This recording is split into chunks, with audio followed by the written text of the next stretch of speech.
Tapi bila kita dapat teknik macam tadi tu, biasalah teknik ni, boring lah, nak cari lain. Kita tak nak jadi orang yang mencari teknik yang teknik yang advance, tapi kita makin tepu, pening, serabut, tak jadi apa.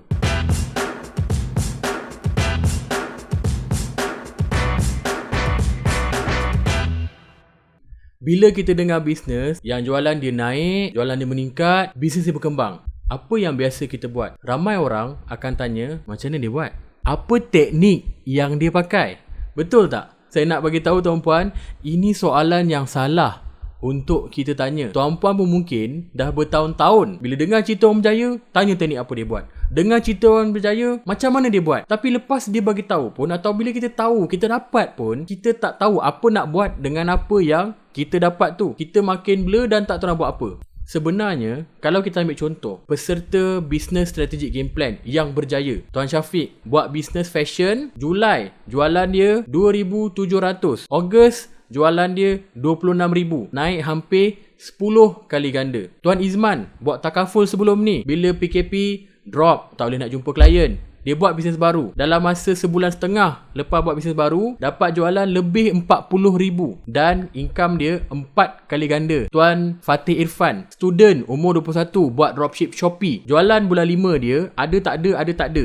Bermula Julai, jualan dia setiap hari ada, non-stop. Dan ada hari yang dia bagi tahu jualan melebihi 1,000. Target jualan setiap bulan dia capai. Twistnya ialah, kalau tanya pada mereka apa yang mereka buat untuk naikkan jualan dia, mereka pun tak tahu nak jawab apa. Tak tahu teknik apa yang mereka buat. Sebab teknik yang mereka buat tu teknik biasa je. Tuan-puan pun pernah dengar, kita dah selalu dengar pasal teknik yang mereka buat tu. Tuan-puan, bila kita tanya teknik ni, sebenarnya kita menggambarkan silap faham yang berlaku dalam kepala otak kita. Silap kita yang pertama, kita terlalu agung-agungkan teknik sampai kita ni terkinja-kinja mencari-cari teknik yang tak berkesudahan. Sedangkan apa yang mereka buat tadi, yang saya cerita tadi tu, mereka buat teknik yang biasa je tuan-puan. Tuan Syafiq, macam mana dia buat untuk dapatkan jualan dia naik 10 kali ganda? Kenal pasti apa yang orang nak, buat kajian demand dan juga bagi apa yang orang nak. Benda ni bertahun-tahun dah saya dah ulang. Teknik ni kita biasa dengar, kita pernah dengar. Tuan Irfan, macam mana dia buat dengan satu hari kerja dalam 2-3 jam boleh capai target dia?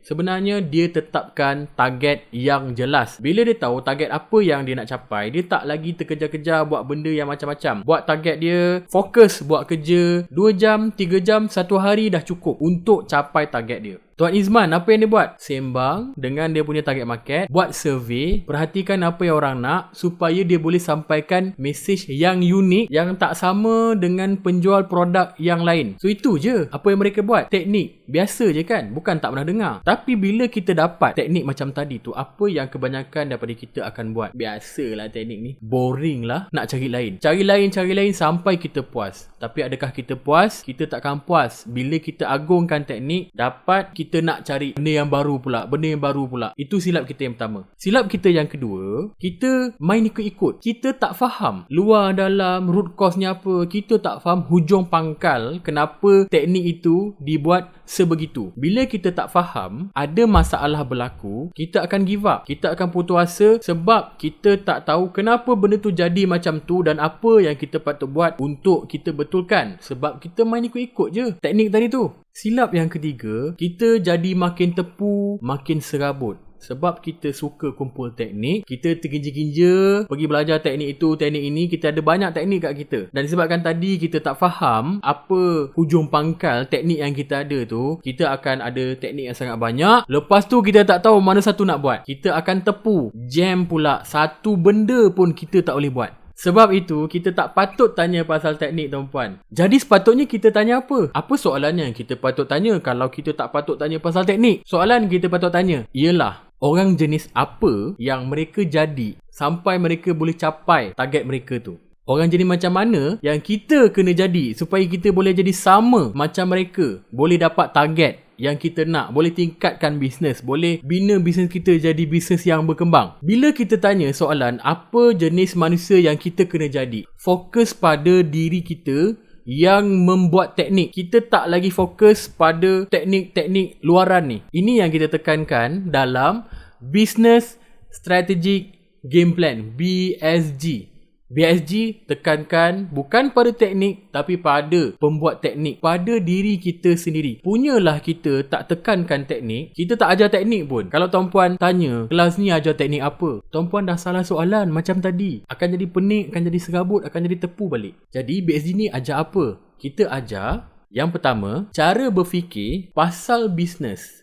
Sebagai seorang pemimpin, pemikir dan pendiri bisnes yang faham rangka kerja bisnes. Bila kita ada rangka, barulah kita tahu ke mana kita nak bawa. Ada rangka, barulah kita tak sesat. Ada rangka, barulah kita tak serabut dengan teknik yang tak berkesudahan tu. Yang kedua, kita belajar cara belajar. Dah faham rangka kerja bisnes, kita tahu apa kita nak belajar, kita tak lagi terginja-ginja semua benda kita nak kejar. Lepas tu, kita belajar cara belajar. Kalau tuan-puan dah banyak masuk kelas, banyak sedut ilmu, timbul ilmu tapi makin lama makin serabut, itu tandanya kita tak belajar cara belajar yang betul. Jadi tak guna kita pergi banyak-banyak kelas kalau kita tak belajar cara belajar yang betul. Yang ketiga, ini yang paling penting. BSG ajar untuk take something simple and take it seriously. Kita tak nak jadi orang yang mencari teknik yang gah, teknik yang advance, teknik yang nak memuaskan hati kita, tapi kita makin tepu, pening, serabut, tak jadi apa. Kita nak jadi orang yang boleh ambil teknik yang simple, yang biasa, yang orang terlepas pandang. Kita ambil benda ni, tapi jadi satu benda yang hebat. Dapat hasil yang besar, dapat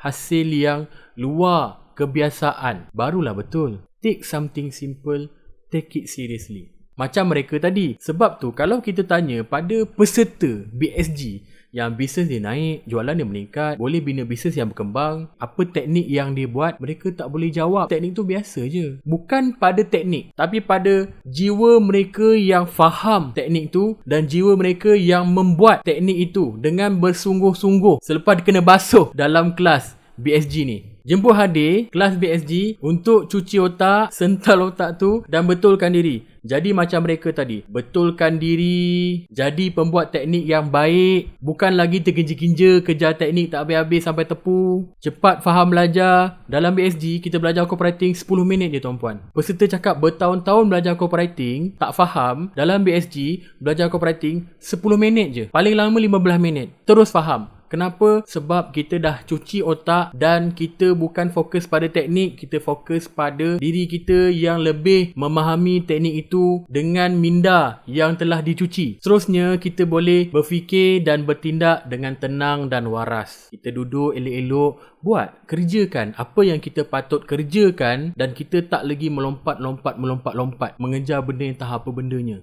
So, apa kelainan dalam kelas BSG ni? Dalam BSG, kita ajar, kita tekankan cara berfikir, cara buat keputusan sendiri. Kita ajar betulkan diri sendiri dan kita tekankan belajar, cara belajar. Jadi saya jemput tuan-puan daftar ke Business Strategic Game Plan.